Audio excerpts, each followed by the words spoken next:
Assalomu alaykum ovsinjonlar, xayrli kun hammaga. Biz bugun Muhammad Solih bilan yana ota uyimizga, ayamlarga ketdik. Xo'jayinim bir kun borib dam olib keling deyishdi. O'zi o'zimizni hovlimizda ham charchagan, ish yo'q deyarli. O'zi shundoq ham erta uyimizda ham dam olaman. Aka uyga ketishdan oldin ayam oldin bitta doktorga olib kiraysan dedilar, chunki уже bir hafta почти 10 kunga qarab ketyapti. Grippim o'tib ketish tunligi kuchayib ketyapti borgan sari. Doktorga kirdik, eshitib tekshirib ko'rib, nafas yo'llariga уже o'tib ketgan sho'madalash dedi. Sразу kapelnitsa ukollar. Kapelnitsani qaytimga olganimni bilmayman-da qizlar. Muhammad Solih chirillab voydod qilib ekstreni deb boshimga ko'tardi. Bir nima qilib tezligiga qo'yib qo'ydim, doktorga aytmadim.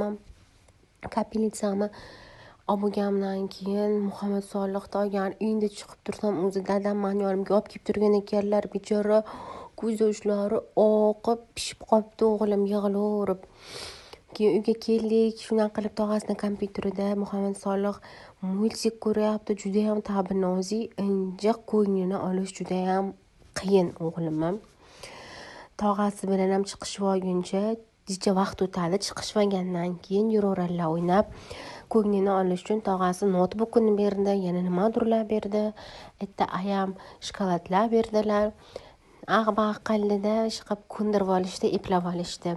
Keyin kechga qornimiz och qolib qoldi.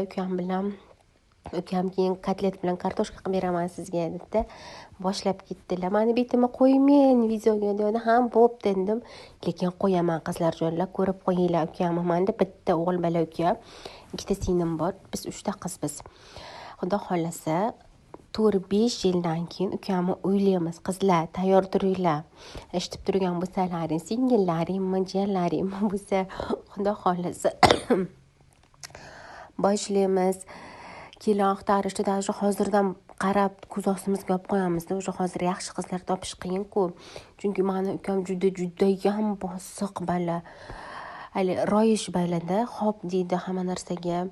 Ayam aytadilar, kelinni o'zim topaman deylardi. Men ayamga aytaman, balki o'zi birontani yaxshi ko'rib bo'lar. Yaxshi qiz bo'lsa o'shani olib beraveramiz deyman. Keyin boshlab ketdik. Mayli deb kartoshkalarini men to'g'ri berdim. Ukamni chiroylilab, gulli pichoqlarda ko'ryapsizlarmi? Meni talentim chiroyli qilib kartoshkani ham qanday to'g'raganimni bilmayman. Chunki erta Muhammad Solih chirillab yig'lab yotibdi. Keyin men o'g'limni oldimda o'zingiz qovurib turavering dedim. Muhammad Qodir ukam qovurib turibdi. Choylar damladik. Ishtaha bilan endi pishishini kutib o'tiribmiz. Ovqatimizni qizlar aytgancha sizlarga bitta gap. Bizga obuna bo'lib qo'yinglar, like va komment yozib ham ketinglar. Biz haqimizda qanaqa fikrdasizlar? Sizlarga ko'proq qanaqa videolar chiqaraylik? Sizlarga qanaqa videolarimiz yoqyapti? Shuni ham komment yozib ketinglar, qizlar jonlar. Ana ko'ryapsizlar, kartoshkalarimizni qizartirib oldik. Kotletni ham etini betini qizartirganimizdan keyin kartoshkani solib, ukam yana dimlab qo'ydi. Jichcha yana dimlanib pishib tursin deb, "Hay mayli" dedimda. Pishgandan keyin soldik. Jichcha kotletimiz qizarib ketib qoldi.